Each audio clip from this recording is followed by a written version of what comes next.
মৎস্য উৎপাদনে বিশ্বের অনেক দেশই স্বয়ংসম্পূর্ণ। বাংলাদেশ এর মধ্যে অন্যতম। কিন্তু বেশি লাভের আশায় খামারিদের কিছু মন্দ চর্চার কারণে বাংলাদেশের খাদ্যমান সঠিকভাবে রক্ষিত হচ্ছে না। পাশাপাশি পানি ও পরিবেশের জন্য তৈরি হচ্ছে ঝুঁকি। বিশ্বব্যাপী এখন স্বাস্থ্য ও পরিবেশ নিয়ে ক্রমবর্ধমান উদ্বেগের কারণে মৎস্য চাষে পরিবর্তন দাবি উঠেছে। টেকসই খামার ব্যবস্থাপনা চর্চা আয়ত্ত করতে বাধ্য হচ্ছেন মৎস্য চাষিরা। তবে এতে উৎপাদন কমে যাওয়ার আশঙ্কা থেকে বাংলাদেশের মতো তৃতীয় বিশ্বের মৎস্য চাষিদের মধ্যে আশানুরূপ আগ্রহ পরিলক্ষিত হচ্ছে না।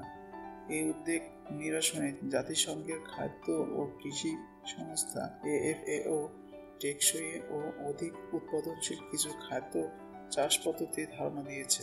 মাছ বা জলজ প্রাণীর ঘনত্ব, খাদ্য সরবরাহ ও ব্যবস্থাপনার বিচারে মৎস্য চাষকে বৃহদাকার ও নিবিড় চাষ এই দুই পদ্ধতিতে ভাগ করা যেতে পারে।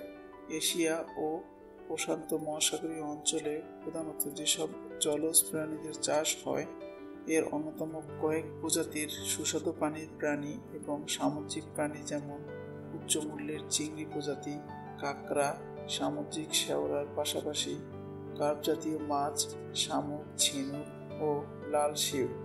জনপ্রিয় চাষ পদ্ধতির মধ্যে রয়েছে পুকুর, চৌবাচ্চা ও খাঁচায় মাছ চাষ, ভাসমান ভেলা, রশি ও খুঁটিতে কাঁকড়া ও সামুদ্রিক শ্যাওলা চাষ, ঝোলানো রশিতে শামুক ও মুক্তা ঝিনুক চাষ, সমুদ্র উপকূলে খাঁচায় স্যামন চাষ, পুকুরে চিংড়ি, তেলাপিয়া, শিং, মাগুর, মিল্ক ফিশ চাষ এবং সুস্বাদু পানিতে চৌবাচ্চায় বাগদা চিংড়ি জাতীয় চাষ অন্যতম।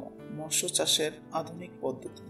FAO মান অনুযায়ী বৃহদায়ন মৎস্য খামারে সাধারণ মাছ বা জলজ প্রাণীর ঘনত্ব কম থাকে, যেমন প্রতি হেক্টরে 5 থেকে 10,000 চিংড়ি পোনা থাকতে পারে।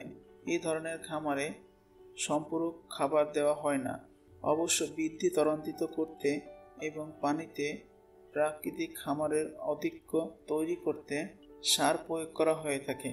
অর্ধনিবিড় চাষ পদ্ধতিতে খামারে ঘনত্ব প্রতি হেক্টরে 50,000 থেকে 1 লাখ চিংড়ি পোনা।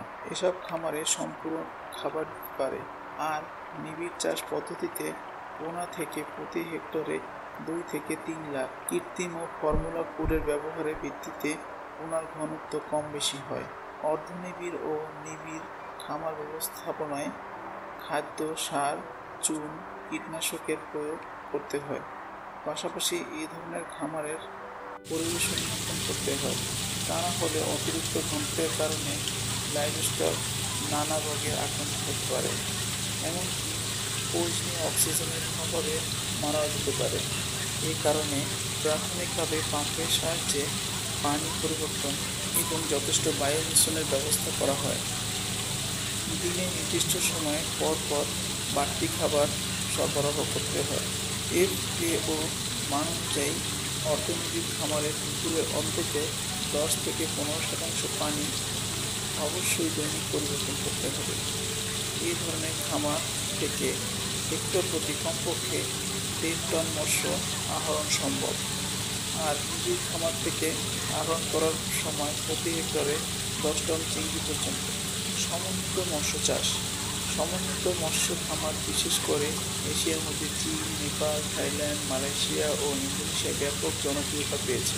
এই পদ্ধতিতে মৎস্য খামারের সঙ্গে বিভিন্ন ফসল যেমন ধান, সবজি ও পশু পাখি যেমন হাঁস, মুরগি চাষ করা হয়। FAO হিসেবে এই ধরনের খামার ব্যবস্থায় উৎপাদন অনেক বাড়ে।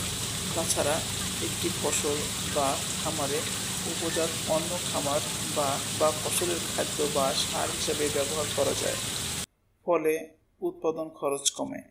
যেমন হাঁস মুরগির বিষ্ঠা মাছের পুকুরে ও সবজি বাগানে সার হিসেবে ব্যবহার করা যায়। আবার শাকসবজির উদ্দিষ্ট মাছ ও সবজি খামারে খাবার হিসেবে দেওয়া যায়। চৌবাচ্চা বা খাঁচা পদ্ধতি। উন্মুক্ত বা বদ্ধ বৃহৎ জলাশয়ে চৌবাচ্চা বা খাঁচায় মাছ চাষ ক্রমেই জনপ্রিয় হয়ে উঠেছে, কারণ এই পদ্ধতিতে খাওয়ার খরচ কম হয়, পাশাপাশি মাছের রোগবালাই থেকেও রক্ষা পাওয়া যায়। বাঁশ, কাঠ অথবা ধাতব কাঠামোতে ধাতু বা প্লাস্টিকের জাল ছড়িয়ে খাঁচা তৈরি করে ভাসিয়ে রাখা হয়, অথবা খাঁচাটি জলের কোনো স্থানে তলদেশের সঙ্গে বসিয়ে দেওয়া হয়। নদী, খাল, বিল, হ্রদ বা হাওর এই পদ্ধতিতে মাছ চাষ করা যেতে পারে।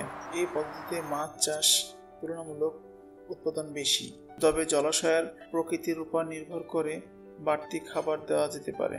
মোটামুটি 10 প্রজাতির মৎস্য চৌবাচ্চা বা খাঁচা পদ্ধতিতে চাষ করা যায়। এর মধ্যে রয়েছে তেলাপিয়া, কার্প জাতীয় মাছ, মিল্ক ফিশ, শোল, মাগুর জাতীয় মাছ, মার্বেল গোবি, স্যামন। আর সামুদ্রিক মাছের মধ্যে কোরাল, ভেটকি, মাল্টা মাছ, পোয়া, মিল্ক ফিশ খাঁচায় চাষ করা যায়। উন্মুক্ত জলাশয়ের মৎস্য চাষ। উন্মুক্ত সাগরে মৎস্য চাষ উপকূলীয় মৎস্য চাষ নামে পরিচিত। মেরিকালচার বা সাগরের মৎস্য চাষ মতো একটি দ্রুত জনপ্রিয় হচ্ছে। এই পদ্ধতিতে গভীর সাগরে খাঁচা করে মাছ চাষ করা হয়। বিস্তীর্ণ সমুদ্রে খামারের আকার ইতিমধ্যে বাড়ানো যায়। পানির গুণগত মান চমৎকার, প্রতিদ্বন্দ্বী খামারের ভিড় নেই। মৎস্য খাদ্য ও পুষ্টির অপরন্ত প্রাকৃতিক উৎস।